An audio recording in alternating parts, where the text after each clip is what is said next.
Sejam bem-vindos ao canal Pistas do Divino, e antes de começarmos o estudo bíblico, inscreva-se em nosso canal.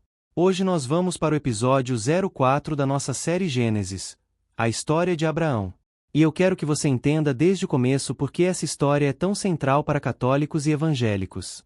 Abraão não é apenas um personagem antigo. Ele é o pai da fé. Ele é o homem que aprendeu a caminhar com Deus sem ter um mapa completo, confiando mais na promessa do que na paisagem. Se você já viveu uma fase em que Deus te chamou para algo maior, mas você não conseguia enxergar o caminho inteiro, então a vida de Abraão vai falar diretamente com a sua. Depois do dilúvio e da história das gerações que se multiplicaram, a humanidade volta a se afastar de Deus. O orgulho cresce e aparece um símbolo forte dessa rebelião: a Torre de Babel. O homem tenta criar um nome para si mesmo, construir sua própria segurança e sua própria glória, como se pudesse alcançar o céu por força humana. Deus confunde as línguas e espalha os povos. E é nesse cenário de dispersão e confusão que Deus começa um novo movimento. Em vez de falar com uma multidão orgulhosa, ele chama um homem. Em vez de uma torre, ele inicia uma aliança. Em vez de um projeto humano para subir, Deus cria um caminho divino para descer com graça sobre o mundo. Esse homem se chama Abrão. Ele vive em uma região marcada por idolatria, em uma cultura onde muitos deuses eram adorados. E então acontece o impossível: o Deus verdadeiro fala. Deus chama Abrão para sair de sua terra, da sua parentela, da casa do seu pai, e ir para uma terra que ele mostraria. Repare no formato do chamado. Deus não entrega todas as coordenadas primeiro. Ele chama para a obediência, e a revelação vai se abrindo no caminho. Isso é uma pista do divino para a vida real. Muitas vezes Deus não te dá detalhes porque Ele quer formar em você confiança, não apenas estratégia. E Deus faz promessas que parecem grandes demais para um homem comum. Ele diz que faria de Abrão uma grande nação, abençoaria seu nome, e através dele todas as famílias da terra seriam abençoadas. Aqui está a base do que depois será o povo de Israel, a história da salvação, os profetas, e no fim, a vinda de Jesus Cristo. A promessa feita a Abraão se torna uma linha que atravessa toda a Bíblia. Para o cristão, isso não é apenas história, é fundamento. Deus escolheu agir no tempo, com pessoas reais, para levar o mundo à redenção. Abrão obedece. Ele sai. Ele leva sua esposa Sarai, seu sobrinho Ló, e parte. A fé bíblica começa com movimento. A fé não é só concordar com uma ideia.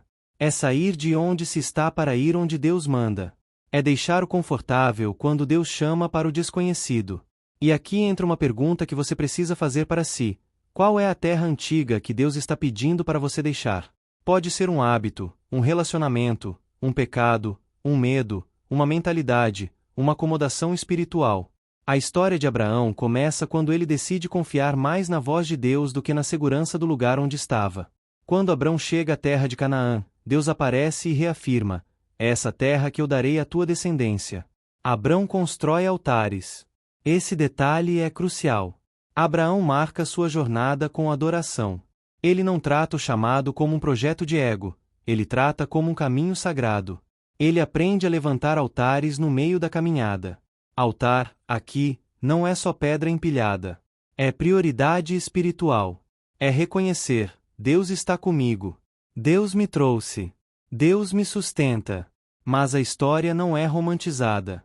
Logo aparece uma fome na terra. E isso é uma das primeiras grandes provas. Abrão foi chamado, obedeceu, chegou ao destino, e mesmo assim enfrenta a crise. Isso desmonta uma mentira comum: a ideia de que obedecer a Deus significa ausência de dificuldades. A Bíblia mostra o contrário. Obedecer a Deus não te livra de toda tempestade, mas te coloca em uma aliança onde Deus conduz você através da tempestade. Abrão desce ao Egito por causa da fome e, nesse momento, ele toma uma decisão movida pelo medo. Temendo ser morto por causa da beleza de Sarai, ele pede que ela diga ser sua irmã. Isso gera confusão. Sarai é levada para a casa do faraó, e Deus intervém para proteger a promessa. Abrão sai do Egito com repreensão indireta e com consequências.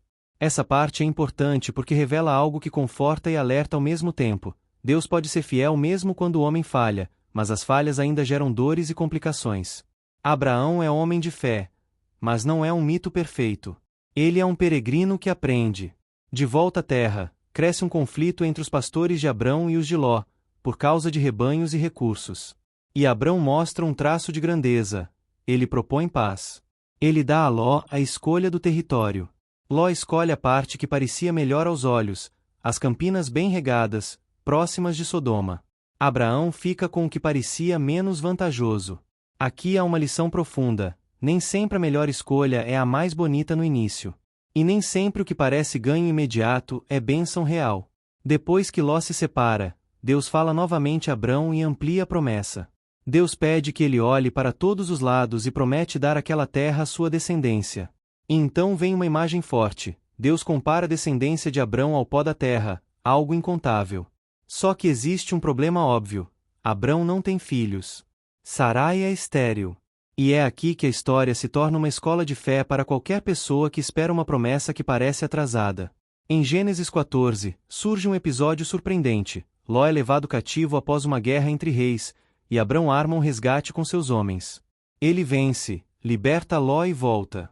No caminho, encontra Melquisedeque, rei de Salém e sacerdote do Deus Altíssimo, que traz pão e vinho e abençoa Abrão. Abrão entrega o dízimo. Esse encontro é misterioso e muito importante na leitura cristã. Melquisedeque aparece como figura sacerdotal que aponta para algo maior, e o Novo Testamento vai retomar isso para falar do sacerdócio de Cristo. Para católicos e evangélicos, esse é um momento cheio de significado. Deus já estava desenhando símbolos que seriam compreendidos plenamente depois. Mas o coração de Abraão continua com uma pergunta: como a promessa se cumprirá se ele não tem herdeiro? Em Gênesis 15, Abraão desabafa diante de Deus. Ele expõe sua inquietação. E aqui está outra pista do divino: Deus não rejeita a oração honesta.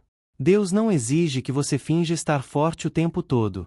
Abraão fala com Deus com verdade. E Deus responde com uma das cenas mais lindas da Bíblia. Ele manda Abraão olhar para o céu e contar as estrelas, se pudesse.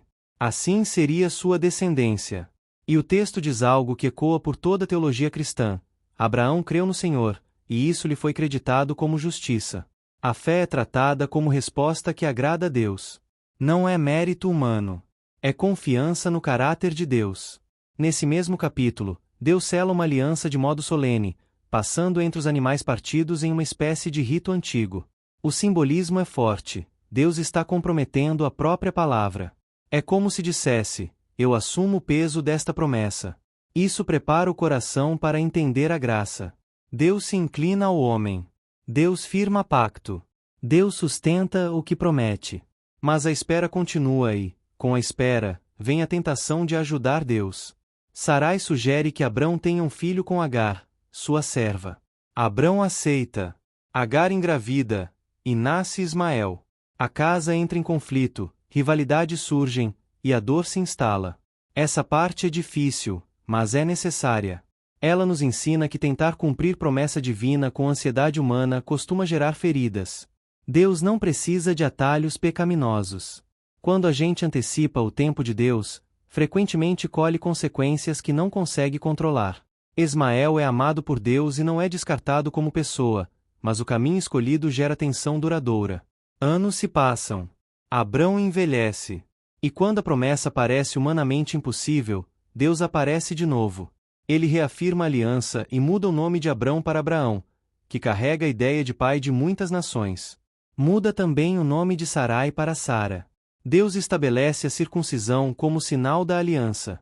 Esse sinal marca o corpo, como se dissesse: a promessa não é só espiritual, ela toca a vida inteira. Deus quer um povo separado, identificado, comprometido. E então Deus diz claramente: Sara dará à luz um filho. Abraão ri.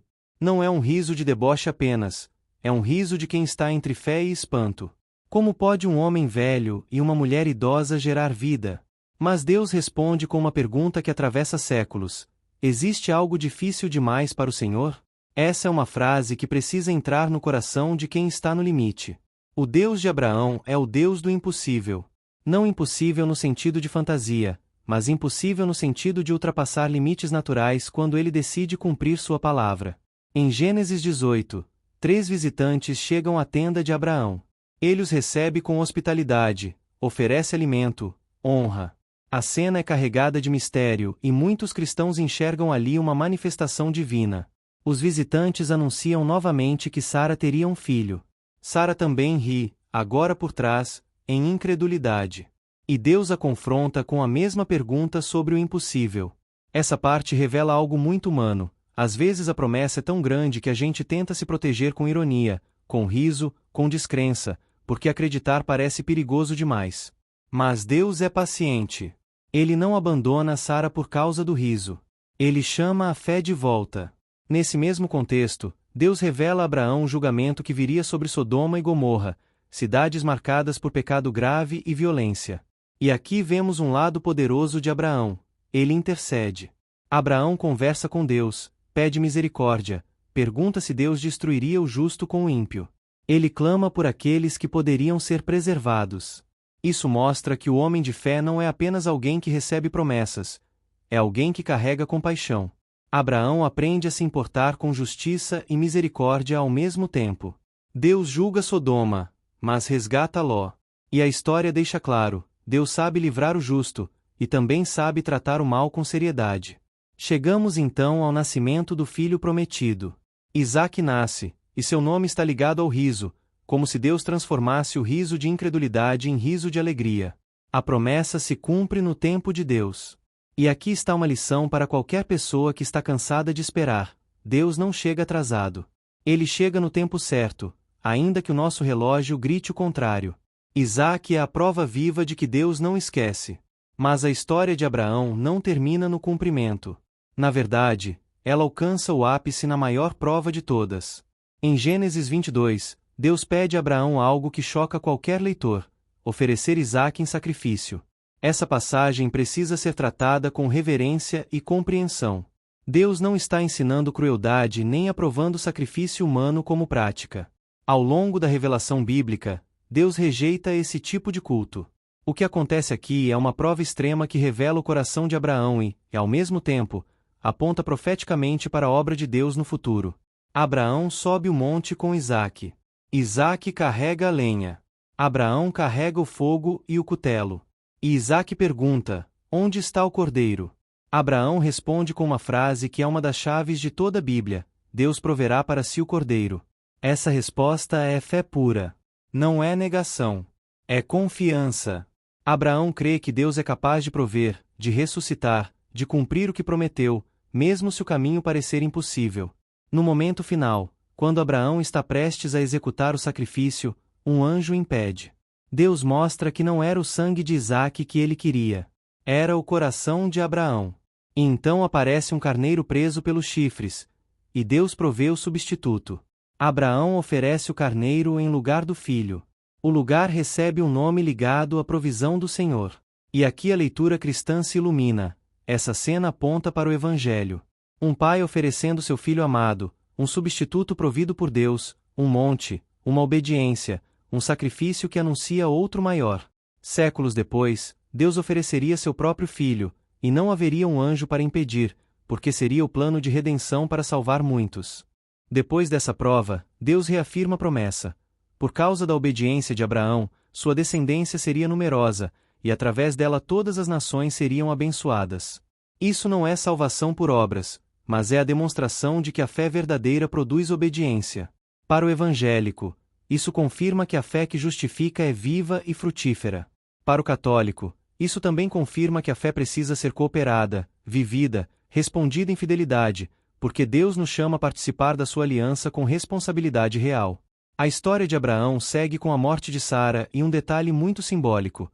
Abraão compra a caverna de Macela para sepultá-la, garantindo um pedaço da terra prometida como herança concreta. Mesmo sem ver toda a promessa cumprida em vida, Abraão planta sinais do futuro. Ele age como quem sabe que Deus cumprirá. Isso é fé madura. Você pode não ver tudo agora, mas vive como quem sabe que Deus é fiel. Agora vamos trazer as pistas do divino da vida de Abraão para sua vida, de forma direta. Primeira pista: o chamado de Deus quase sempre envolve deixar alguma coisa. Sair de um lugar, de uma versão antiga de si mesmo, de um ciclo.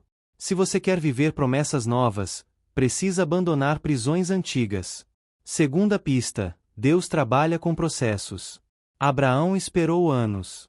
Ele caiu, levantou, aprendeu, errou por medo, tentou atalhos, mas continuou caminhando.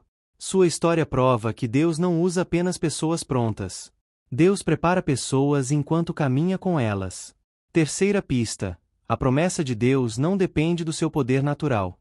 Isaac nasce quando já não havia força humana. Isso revela que Deus gosta de deixar claro que foi Ele. Quando a sua vida chega em um ponto em que você diz não dá mais, Deus pode estar preparando um agora é comigo. Quarta pista: fé e obediência não são separáveis. Abraão crê e, por crer, ele obedece. Se a fé que você diz ter nunca altera suas decisões, talvez você tenha apenas concordância mental, não fé bíblica. Quinta pista: Deus é provedor. Deus proverá o cordeiro. Deus proverá o caminho. Deus proverá forças. A provisão nem sempre vem no início do trajeto, mas chega no ponto certo. O monte de Abraão ensina: continue subindo. A provisão costuma aparecer na obediência. E eu quero terminar este episódio com uma pergunta que resume a história de Abraão. Qual promessa de Deus você está segurando hoje, e qual terra você precisa atravessar para chegar nela? Porque Abraão não virou pai da fé por ter uma vida fácil, mas por continuar caminhando quando ainda não via. Ele ouviu, ele saiu, ele adorou, ele esperou, ele foi provado, ele viu Deus prover. No próximo episódio da nossa série Gênesis, nós vamos para a história do filho da promessa, a história de Isaac. E você vai perceber como Deus continua escrevendo sua aliança através de gerações, mesmo quando as famílias são imperfeitas e cheias de desafios. Que Deus abençoe sua vida e te dê a coragem de Abraão para obedecer, a paciência de Abraão para esperar, e a fé de Abraão para crer que não existe nada difícil demais para o Senhor.